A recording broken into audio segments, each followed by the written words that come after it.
Address 72. The Agony in Gethsemane. And he came out, and went, as he was wont, to the Mount of Olives, and his disciples also followed him. And when he was at the place, he said unto them, Pray that ye enter not into temptation. And he was withdrawn from them about a stone's cast, and kneeled down, and prayed, saying, Father, if thou be willing, remove this cup from me, nevertheless not my will, but thine, be done.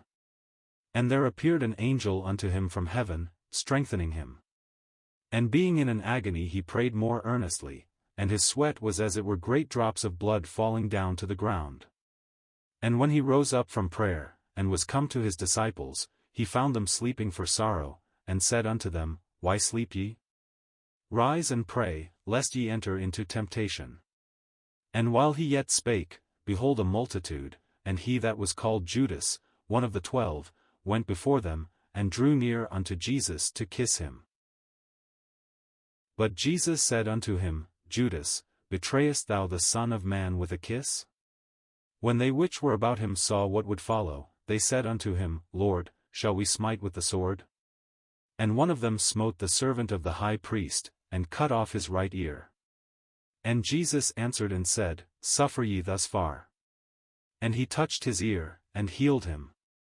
Then Jesus said unto the chief priests, and captains of the temple, and the elders, which were come to him, Be ye come out, as against a thief, with swords and staves? When I was daily with you in the temple, ye stretched forth no hands against me, but this is your hour, and the power of darkness. Luke 22 verses 39 to 53.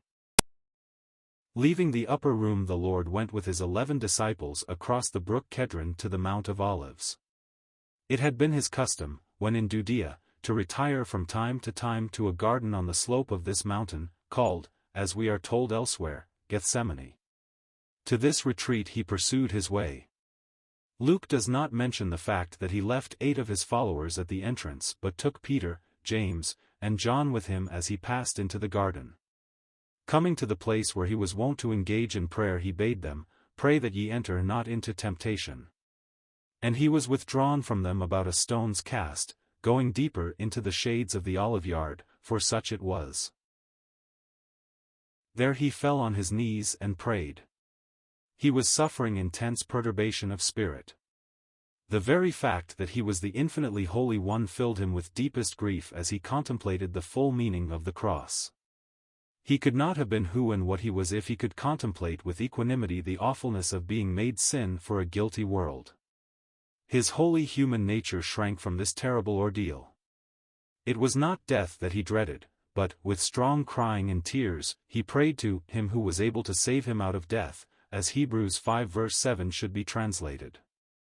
We are told there that he was heard and that he feared, or literally, he was heard for his piety, that is, his reverence for God his Father. In his soul's distress, he prayed, saying, Father, if thou be willing, remove this cup from me, nevertheless not my will, but thine, be done. What was the cup which he dreaded?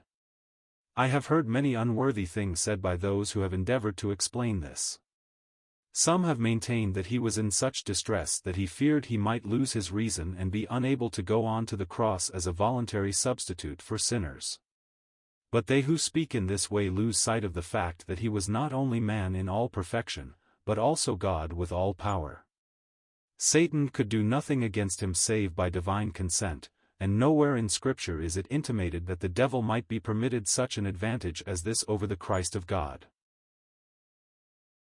Others have taught that he feared the adversary would crush him to death in the garden, and the plan of God be defeated, which involved his hanging upon a tree.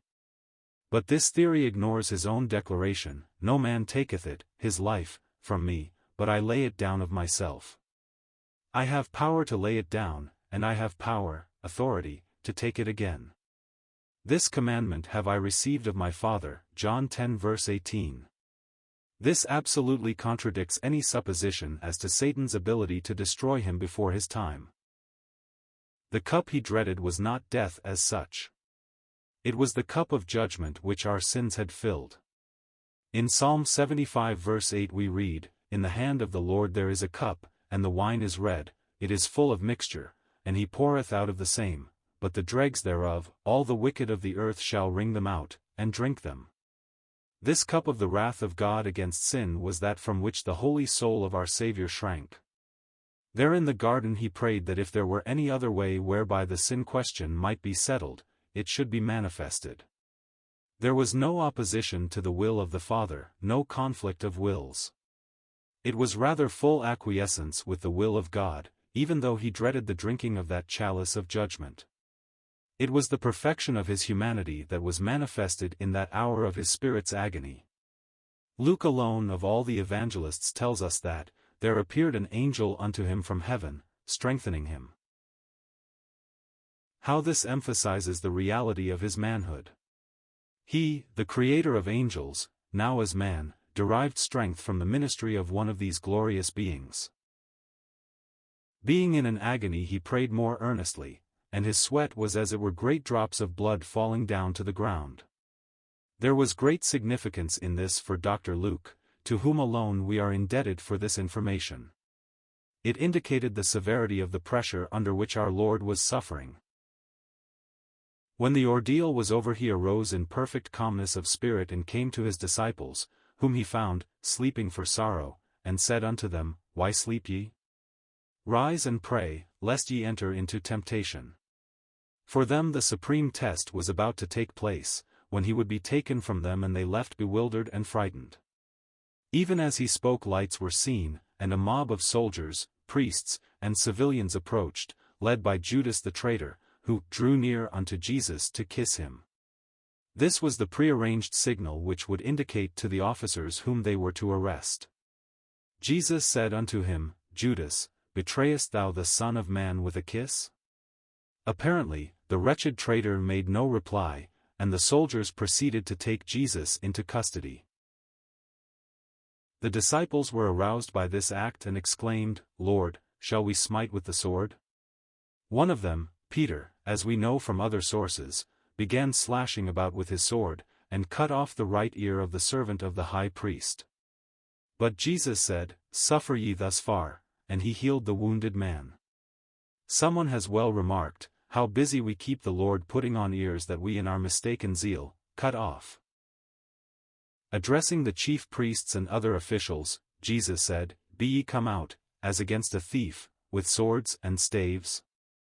When I was daily with you in the temple, ye stretched forth no hands against me, but this is your hour, and the power of darkness. It was a home thrust. They had not dared attempt to arrest him in the presence of the people, because many of them believed he was a prophet even if they did not recognize in him the promised Messiah. But in the dark these cowardly ecclesiastics and their henchmen laid hands on him as he willingly surrendered himself to them, and they led him away for trial as a blasphemer and a seditionist. It was a sad manifestation of the incurable evil of the hearts of those outwardly pious priests and religious leaders.